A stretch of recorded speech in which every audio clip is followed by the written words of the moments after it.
Hello everyone, welcome to the StatScout screens. Today, we have one of the most important files in European football on our table. Our topic is Real Madrid under the management of Xabi Alonso.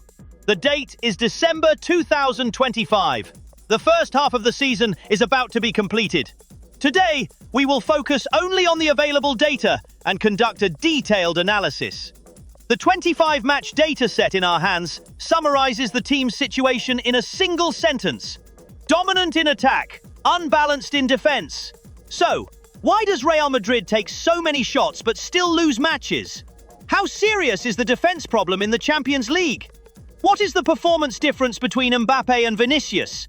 Grab your coffee because we are examining the numbers in the StatScout laboratory. Let's start with the big picture. That is, the general averages of the 2025 to 2026 season. The report we have covers a total of 25 official matches, including La Liga, the Champions League, and Copa del Rey. In these 25 matches, Real Madrid scored a total of 52 goals. This means an average of 2.08 goals per match. The attacking line seems to be working very well. However, the most important data is hidden in the number of shots. The team took a total of 477 shots in these 25 matches.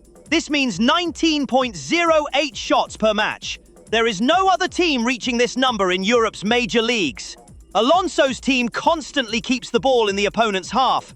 But on the other hand, things are changing. The defense of a team playing with such pressure should have been better. Real Madrid concedes an average of 1.00 goal per match.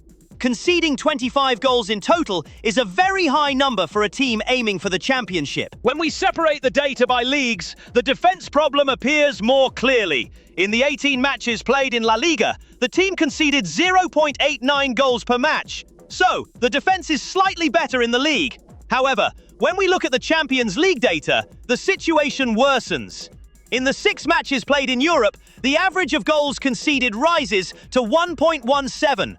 The number of shots taken per match in the Champions League is 19.0, very close to the league average. However, the increase in the number of goals conceded proves that the team struggles in defense against strong opponents. Now let's deepen the analysis. Let's look at the most critical period of the season, the last 10 matches between November 4th and December 20th. Because according to the data, the team's performance started to drop here. In this period, the team's goal-scoring average dropped from 2.08 to 1.50. Even worse, the average goals conceded rose from 1.00 to 1.40. That is, there is a clear 40% drop in defensive performance. This problem was not only experienced against big teams like Manchester City or Liverpool. Data shows that a total of 7 goals were conceded against weaker opponents like Talavera, Elche, and Olympiacos during this process. This situation shows that the problem is not about the opponents, but that the team is experiencing a loss of concentration. Now let's prove this inefficiency with match examples. For example, the Manchester City defeat on December 10th. Real Madrid played at home and took 16 shots. However, only one of these shots found the goal. 93% of the shots were off target or blocked. This was the worst accuracy rate of the season. Another example is the Celta Vigo match on December 7th. Real Madrid took 20 shots and used 8 corners. However, the result was a 0-2 defeat. Reports define this match as inefficient domination. And the Girona draw. There were exactly 25 shot attempts. However, 21 of them were off target. This 16% accuracy rate shows that the team could not organize and took rushed shots. Not only open play, but set-piece data also gives negative signals.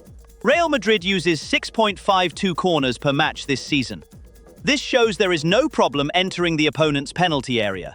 However, in the recent period, a total of 16 corners were used in the Celta Vigo and Rayo Vallecano matches, but no goals could be scored. So, corners remain inefficient for now. When we look at foul data, we see that the team is becoming aggressive.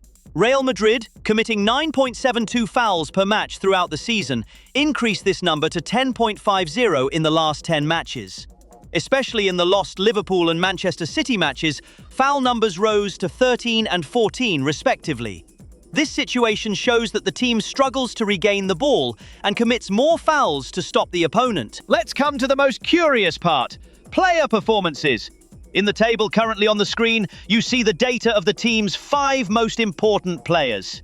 At the top of the list is Kylian Mbappé. Mbappé is the team's top scorer with 29 goals this season. However, there is a more important data point: shot count. The French star took 118 shots alone. This means more than 30% of the team's total shots. In the last 10 matches where the team struggled, 11 of the goals scored came directly from Mbappé. Data clearly shows Mbappé is carrying the team alone right now.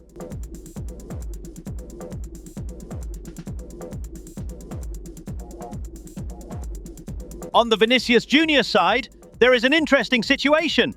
He is the team's most creative name with 7 assists, and one of those with the most playing time, with 1,774 minutes. However, there is a huge drop in goal scoring. He scored only 1 goal in the last 10 matches. We see the reason for this in the fouls received data. Vinicius is the most fouled player in the team with 48 fouls. Opponents play hard to stop him, and this lowers Vinicius's performance. In the midfield, young star Arda Guler stands out. Xabi Alonso started him in the first 11 in 20 of 25 matches and gave him a total of 1,545 minutes. Arda is the assist leader of the team together with Vinicius, with 7 assists. Let's look at the other important names of the team. Jude Bellingham is the most aggressive player of the team with 31 fouls. He also stayed on the pitch for 1,454 minutes. In defense, Aurelien Tchouameni is the name with the most playing time in the midfield, with 1,834 minutes. In summary, StatScout analysis shows us this: Real Madrid has a very strong attack, with an average of 19 shots and 2 goals per match. However, defensive performance dropped by 40% in the last 10 matches. This situation is a big risk for the Champions League. The data gives Xabi Alonso a single message: the problem is not scoring goals, but the quality of shots taken and defensive balance. Do you think the statistics are right? Or is Mbappe's talent enough to cover these problems? I am waiting for your opinions in the comments. Don't forget to subscribe to catch StatScout analyses. See you in the next report.